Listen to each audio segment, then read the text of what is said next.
तो hello guys, आज हम एक्सप्लेन करेंगे डरोरो सीजन 1 एपिसोड 6। एपिसोड की शुरुआत में हम डरोरो को जंगल में देखते हैं और वो मियो के काम को देखकर खुश नहीं होता। आगे चल के कुछ देर बाद उसे वो बूढ़ा और हयाकीमारू मिलते हैं। तब वो हयाकीमारू के पैर को कटा हुआ देखकर डर जाता है। तब वो बूढ़ा आदमी उसे बताता है कि शैतान ने उसके पैर को काट कर अलग कर दिया। इसके बाद वो तीनों मियो के घर में चले जाते हैं। घर पहुंचने के कुछ देर बाद मियो भी वापस आ जाती है। तब डरोरो मियो को वापस आते देख उसके पास चला जाता है और डरोरो देखता है कि मियो को चोट लगी होती है। तब वो मियो को बताने लगता है कि उसे ऐसे काम पर नहीं जाना चाहिए, पर मियो इतने में जमीन पर कुछ खून देखती है। इसके बाद मियो और डरोरो घर के अंदर चले जाते हैं, जहाँ पर मियो हयाकीमारू को घायल देखकर चिंता करने लगती है। पर वो बूढ़ा आदमी उसे बताता है कि हयाकीमारू अभी ठीक है। इतने में डरोरो मियो से कहता है कि तुम्हें भी रेस्ट करना चाहिए, पर मियो हयाकीमारू के घाव को साफ करने लगती है। ये देखकर डरोरो नाराज होकर वहाँ से चला जाता है। डरोरो के पीछे पीछे टाकेबो भी वहाँ पर चला जाता है। तब वो डरोरो को बताने लगता है कि मियो ऐसे ही काम करती है और वो किसी की बात नहीं सुनती। वैसे भी जब मियो काम करेगी तभी हम खाना खा पाएंगे। अगर मैं भी मियो के साथ काम करने गया तो बाकी बच्चों का ध्यान कौन रखेगा। इस पर डरोरो कहता है कि मैं तुम पर इल्जाम नहीं लगा रहा हूँ। इतने में टेकीबो डरोरो को उनके सपने के बारे में बताने लगता है कि कैसे वो धान की खेती करेंगे और उनका अपना धान होगा, जिससे वो पेट भर कर खाना खा पाएंगे। इसीलिए मियो इतनी मेहनत का काम करती है। इतने में टेकीबो को मियो वापस बुला लेती है और टेकीबो वहाँ से वापस चला जाता है। इसके बाद सीन डायगो पर शिफ्ट होता है, जहाँ पर डायगो का दूसरा बच्चा टोहामरू उससे वॉर में युद्ध करने के लिए बात कर रहा होता है, पर डायगो टोहामरू को मना करके वहाँ से चला जाता है। इतने में वहाँ पर टोहामरू की माँ आ जाती है। तब टोहामरू अपनी माँ से कहता है कि क्या आप मेरे लिए पिताजी से बात कर सकते हो। इस पर टोहामरू की माँ उसे मना कर देती है और कहती है कि तुम्हारे पिता ने सही कहा है कि तुम अभी युद्ध के लिए तैयार नहीं हो। इस पर टोहामरू नाराज होकर कहता है कि पिताजी मुझे नहीं समझते। अगर मैं युद्ध में जाकर अपने आप को साबित करूंगा तो आप दोनों को मुझ पर गर्व होगा। इस पर टोहामरू की माँ उसे कहती है कि तुम ऐसे कैसे कह सकते हो। तब टोहामरू कहता है कि आप हमेशा ऐसा ही करते हो, आप मुझे पसंद नहीं करते। ये कहकर टोहामरू वहाँ से अपने 2 सैनिकों के साथ घुड़सवारी के लिए चला जाता है। रास्ते में वो 2 सैनिक टोहामरू से कहते हैं कि तुम्हें अपनी माँ से ऐसे बात नहीं करनी चाहिए थी, तुम्हारी माँ तुम्हारे प्रति बहुत दयालु है। इस पे टोहामरू कहता है कि मुझे पता है, और टोहामरू वहाँ से आगे चला जाता है और सोचने लगता है कि मैंने बचपन से अपनी माँ का ध्यान पाने के लिए बहुत कुछ किया, पर वो मुझ पर ध्यान ही नहीं देती। कुछ तो ऐसा हुआ है जिससे माँ दुखी रहती है और वो इसे किसी को नहीं बताती, जिसके बारे में पिताजी भी जानते हैं। इसके बाद सीन हयाकीमारू पर शिफ्ट होता है, जो घर के एक कोने में बैठा होता है और वो उस दानव के बारे में सोच रहा होता है। तब वो खड़े होने की कोशिश करता है, पर वो नीचे गिर जाता है। इतने में वहाँ पर मियो आ जाती है,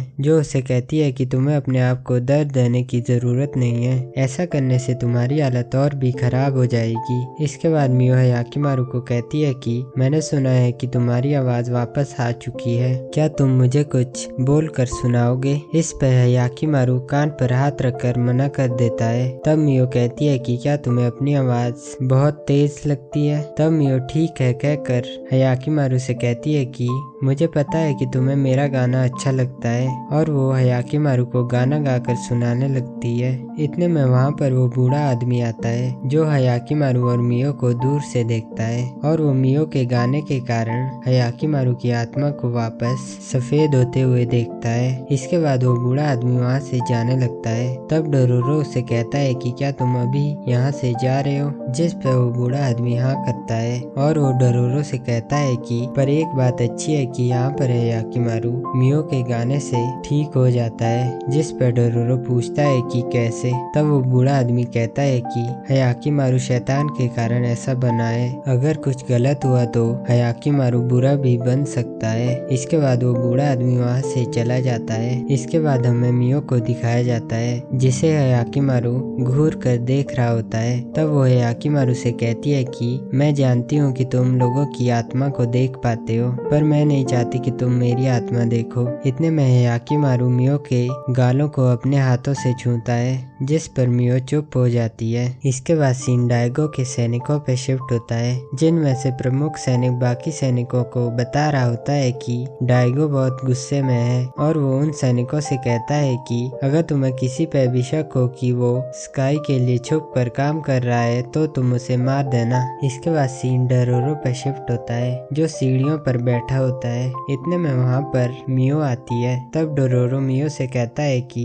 क्या तुम काम के लिए जा रही हो। इस पे मियो उसे कहती है कि मुझे पता है कि तुम मेरे काम के बारे में जानते हो, अगर तुम मुझसे दूर रहना चाहते हो तो तुम रह सकते हो, क्योंकि मेरा काम अच्छा नहीं है। इस पे डरोरो दुखी मन से कहता है कि ऐसी बात नहीं है, जब मैं छोटा था तो मेरी माँ भी खाने के लिए यही काम करती थी, पर इस काम के कारण वो मारी गई। इसके बाद डोरो चीख कर कहता है कि तुम ये सब उन बच्चों के लिए करना चाहती हो, इसीलिए तुम्हें जल्दी से धान के बीज लाने होंगे और धान की खेती करनी होगी। इस पे मियो हंस कर कहती है कि मैं ये जरूर करूंगी। इसके बाद मियो काम पर चली जाती है और डरोरो हायाकिमारू के पास जाता है और उसके लिए खाना ले जाता है और उससे कहता है कि तुम उन शैतानों से नहीं हार सकते। इसके बाद अगले दिन भी मियो काम पर चली जाती है और दूसरी तरफ हायाकिमारू लकड़ी की टांग लगाकर बच्चों को तलवारबाजी दिखा रहा होता है। तब बच्चे हायाकिमारू को उस घर में ले जाते हैं, जहाँ पर वो बच्चे उसे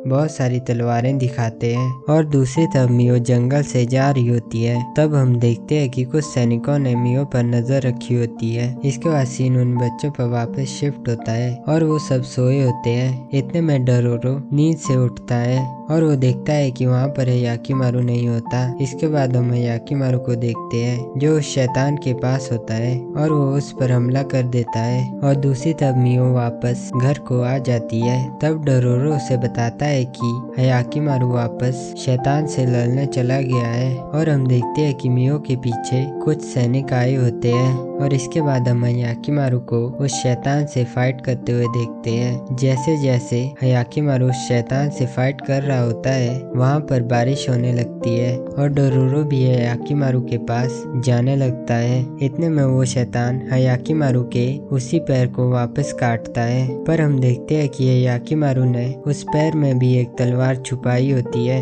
जिससे वो उस शैतान को मार देता है। और इतने में वहाँ पर डोरोरो भी पहुँच जाता है। जैसे ही वो शैतान मरता है, वहाँ पर बारिश वापस से रुक जाती है और उस मंदिर में एक और मूर्ति टूट जाती है। इसके बाद हायाकिमारू और डोरोरो वापस जा रहे होते हैं। इतने में वो देखते हैं कि जहाँ पर वो रह रहे होते हैं वहाँ पर आग लगी होती है। तब वो वहाँ पर भाग कर जाते हैं। तब हम वहाँ पर देखते हैं कि वो सैनिक वहाँ पर सभी को मार रहे होते हैं। इतने में वहाँ पर डोरोरो और हायाकिमारू पहुँच जाते हैं। तब वो सैनिक डोरोरो को देख लेता है और वो डोरोरो से पूछता है कि क्या तुम इन लोगों के साथ हो। हमने इस औरत को हमारे सैनिकों के पास देखा और पिछली रात ये औरत स्काई के सैनिकों के पास देखी गई। इतने में डोरोरो मियो के पास जाने लगता है, पर वो सैनिक उसे पकड़ कर नीचे गिरा देता है और उसे मारने वाला होता है। इतने में हायाकिमारू तलवार से उस सैनिक का हाथ काट देता है। तब बाकी सैनिक हायाकिमारू को घेर लेते हैं। इतने में हायाकिमारू मियो की तरफ देखता है और मियो को देखकर हायाकिमारू को गुस्सा आ जाता है, जिस कारण से वो उन सभी सैनिकों को बहुत बुरी तरह से मारने लगता है और जोर जोर से चिल्लाने लगता है। सभी को मारने के बाद वहाँ पर एक सैनिक बच जाता है, जो हायाकिमारू से उसे ना मारने के लिए कहता है, पर हायाकिमारू उसे मारने वाला होता है। इतने में वहाँ पर डोरोरो आ जाता है, जो हायाकिमारू को पकड़ लेता है और उसे कहता है कि तुम ऐसा नहीं कर सकते, तुम एक शैतान में नहीं बदल सकते। इतने में वो सैनिक वहाँ से भाग जाता है। तब डोरोरो उसे एक पोटली दिखाता है जिसमें धान के बीज होते हैं और कहता है कि ये मियो ने लाए हैं, जिसे देखकर हायाकिमारू शांत हो जाता है और डोरोरो जोर जोर से रोने लगता है। तब वो हायाकिमारू से कहता है कि तुम ऐसे हार नहीं सकते। तब हायाकिमारू आगे जाकर मियो को खड़ा उठाता है और उसे गले लगाता है। इसके बाद हमें कुछ देर बाद दिखाया जाता है जहाँ पर हायाकिमारू और डोरोरो ने उन सभी को दफना दिया होता है और वो दोनों उस जगह से आगे चले जाते हैं और छठा एपिसोड यहीं पर खत्म हो जाता है।